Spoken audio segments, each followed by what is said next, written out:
गरुड़ पुराण की कथा आती है कि यमराज जी एक तोता को देख के हंस गए। तो तोता बोला कोई और हंस जाए तो बात बनेगी, यमराज हंस रहा है। तोते के मित्र थे गरुड़ जी, भगवान के वाहन। तो अपनी पहुंच लगाते हैं ना लोग, जब संकट में आते हैं तो अपनी पहुंच लगाते हैं, जैक लगाते हैं, हाथ पांव फड़ाते हैं। गरुड़ जी को कहा कि भैया तुम कैसे भी एक काम करवा दो। बोले क्या? ये यमराज जी मुझे देख के हंस गए हैं, मुझे लग रहा है अब मेरे जीवन के दिन 4 बचे हैं। तुम कैसे भी भगवान से कहकर के मेरी जो जीवन अवधि है उसको बढ़वा दो, क्योंकि मुझे पता है कि ये यमराज जी तभी हंसते हैं जब किसी को उठाना होता है। गरुड़ जी बोले भगवान से बाद में बात करूंगा, पहले तुम मेरे पास आओ, बैठो मेरी कमर पे। गरुड़ जी उड़ा करके उनको 7 समुद्र पार एक गुफा में ले गए और वहां भीतर ले जाकर के छोड़ दिया। बोले यहाँ रहो, यहाँ कोई नहीं आएगा, और ये 2-4-10 दिन यहीं बैठे रहना, सब ठीक हो जाएगा अपने आप। और मैं जाके भगवान, मैं यमराज जी से बात करता हूँ, भगवान को छोटे काम के लिए क्यों बोलना, मेरी पहुंच तो सब जगह है। मैं भी रसातल में जाके यमराज जी से कहता हूँ तुझको नहीं लेके जाएंगे, ठीक है?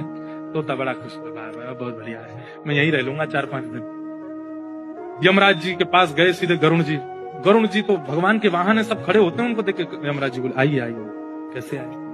बोले हम बस एक बात कहने आए हैं, फिर हमको जाना है वैकुंठ। हमारा एक मित्र है तोता, वहां का, उसका ये नाम है। बोले अच्छा, तुम उसको देख के हंस गए थे परसों, क्यों हंसे थे? कोई योजना बन रही हो तो मत बनाना। अच्छा, उस वन के तोते के बारे में? बोले हाँ, मैं तो उसको देख के इसलिए हंस गया था, मैंने कि देखो कैसे कर्म की विधि, ये अभी यहाँ बैठा है और इसकी मृत्यु 7 समुद्र पार एक गुफा में बिल्ली के खाने से होगी, और मैं ये सोच के हंस रहा था कि ये 7 समुद्र पार पहुंचेगा कैसे। तभी यमराज जी बोले देखो देखो आ गया। पीछे देखा तो उस तोते की आत्मा आ रही थी, मर गया। गरुड़ जी बोले मैं ही छोड़ के आया था इसे। आप कौन से जन्म का अब भोग रहे हो आपको नहीं पता है भैया, वो नहीं टल सकती है। इसलिए प्रसन्न रहो, नाम जपो, कथा सुनो, खूब आनंद से रहो। इस बात का दोष मत दिया करो कि हम इतना अच्छा अच्छा करते हैं, हमारे साथ बुरा क्यों होता है।